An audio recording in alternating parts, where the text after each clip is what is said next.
विशाल शरीर वाला राक्षस था और वो क्या करता था, आतंक फैला रखा था उसने पूरा। लोग बह के मारे 5 बजे के बाद शाम को जैसे ही दिन छिपा अपने अपने घरों में घुस जाते थे। तो जो डेविड था उसके पास एक गिलोय था, है ना, गुलेल बोलते हैं, क्या बोलते हैं, जो गुलेल होता है, उसको बड़ा कॉन्फिडेंस था, उसका निशाना एकदम सटीक था।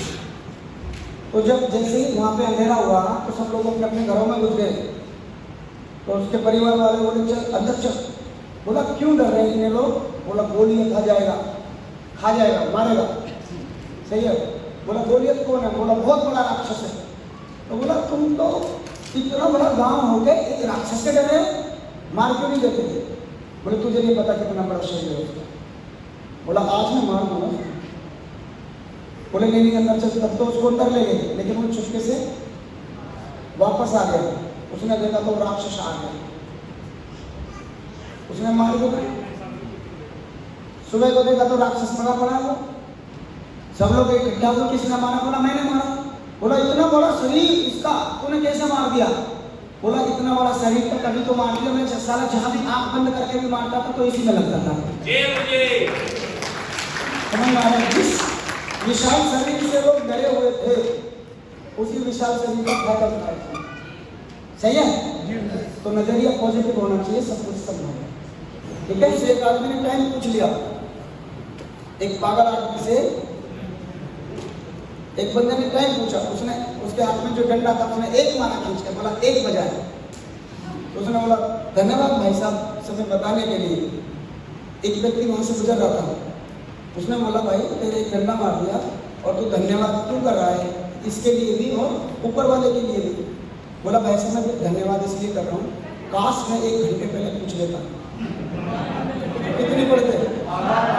12 पढ़ते। सही है कि नहीं? तो भाई जो हो रहा है ना वो अच्छे के लिए होता है ना। हमेशा ईश्वर का धन्यवाद करिए, हमेशा। शेर का शरीर हाथी के बराबर नहीं होता, शेर लोमड़ी के जैसा चालाक नहीं होता है, शेर हिरण की तरह दौड़ नहीं सकता और बंदर की तरह पेड़ पर चढ़ नहीं सकता और जिराफ की तरह लंबा भी नहीं होता है। लेकिन जब वो किसी जानवर को देखता है तो अपनी कमजोरी को नहीं देखता, वो सिर्फ सामने लंच देखता है। क्या देखता है? शरीर वरीर से डर नहीं लगता उसको। क्या देखता है? ठीक उसी प्रकार से हम इस बिजनेस में जब आते हैं तो कई सारे लोग कहते हैं मैं नहीं जाऊंगा, वो तो प्रिंसिपल साहब है, वो तो जज हैं, वो तो वकील हैं, गुरुजी आप ही चलो, है ना।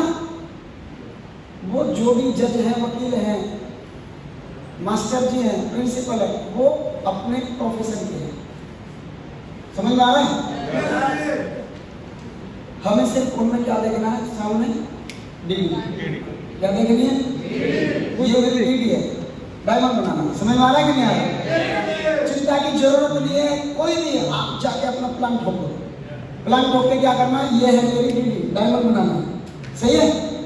दमदारी के साथ नजरिया होना चाहिए शेर की तरह। इसकी तरह रखेंगे सारे लोग। गुड है। आदमी कामयाबी को देखता है और बोलता है इसके भाग्य अच्छा है। जब मैं इस बिजनेस में डायमंड बन गया था तब का नजरिया लोगों का और था, और जब मैं संघर्ष कर रहा था तब का नजरिया और था। लोग बोलते हमारे जितने भी रिश्तेदार थे जब कहते थे धूल खा रहा है, मोटरसाइकिल पे दौड़ दौड़ के धूल खाता रहता है, पता नहीं कहाँ जाता है। सही है। और जब मैं डायमंड बन गया तो सब बोलने लगे यार इसका नसीब बहुत अच्छा है ना। उसने सारा दिन काम किया और सारी रात काम किया, उसने खेलना छोड़ा और मौज मस्ती छोड़ी, उसने ज्ञान के ग्रंथ पढ़े और नई नई बातें सीखी, वह आगे बढ़ता गया। पाने के लिए सफलता जरा सी, दिल में विश्वास और हिम्मत लिए वह बढ़ा, और जब वह सफल हुआ तो लोगों ने उसे भाग्यशाली कहा। सही है। मेहनत नहीं देख रहा है कहीं से। एक किसान के यहाँ पे, बहुत बड़े किसान थे, उनके यहाँ पे अरेबियन घोड़ी आ गई कहीं से। अरब की घोड़ी और उसकी कीमत बहुत होती है। तो लोग इकट्ठे होकर आगे गाँव वाले और बोले, साहब चौधरी साहब आप तो बड़े भाग्यशाली हैं, आपके यहाँ पे तो अरेब की घोड़ी आ गई। तो चौधरी साहब बोलते हैं, भाग्य का तो पता नहीं, लेकिन हाँ घोड़ी आ गई। कुछ दिन बाद वो घोड़ी भाग गई। फिर से आए लोग इकट्ठा हो गए, चौधरी साहब आप तो बड़े दुर्भाग्यशाली हैं, घोड़ी आई और भाग गई। बोले हाँ भाग्य का तो पता नहीं, लेकिन घोड़ी भाग गई। 2-4 महीने बाद वो घोड़ी फिर वापस आ गई और 5 अरेबियन घोड़े साथ लेके आए। फिर से लोग इकट्ठे हो गए और आकर बोले, चौधरी साहब आप तो बड़े भाग्यशाली हैं, घोड़ी तो वापस आई गई और 5 अरेबियन घोड़े दिलाई है। बोले हाँ भाग्य का तो पता नहीं, लेकिन अरेबियन घोड़े लेके आए। अभी क्या था, उनका लड़का घुड़सवारी सीख रहा था उन्हीं घोड़ों को, वो घोड़े से नीचे गिर गया और उसकी टांग टूट गई। फिर से लोग आगे इकट्ठा हुए, बोले आप तो बड़े दुर्भाग्यशाली हैं, घोड़े तो लाई घोड़ी, लेकिन देखो उन्हीं घोड़ों से आपके लड़के की टांग टूट के नीचे गिर गई। बोले हाँ भाग्य का तो पता नहीं, लेकिन टांग। अब क्या था, उस देश से दूसरे देश में आक्रमण कर दिया। अभी क्या था, उनके लड़के की टांग टूटी पड़ी थी, डॉक्टर ने बता दिया भैया 2 महीने तक प्लास्टर चढ़ा है, आराम करे।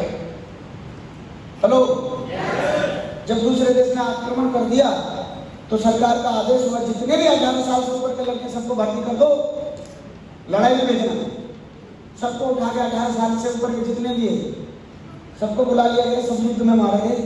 चौधरी साहब का लड़का बच गया, क्योंकि कहाँ पड़ा था वो, बेड रेस्ट था उसका। फिर लोग इकट्ठे होकर आ गए, चौधरी साहब आप तो बड़े भाग्यशाली हैं, हमारे सबके मारे गए, आप का बच गया। बोले भाग्य का तो पता नहीं, लेकिन हाँ बच गया। तो ये हाल होता है भाग्य का।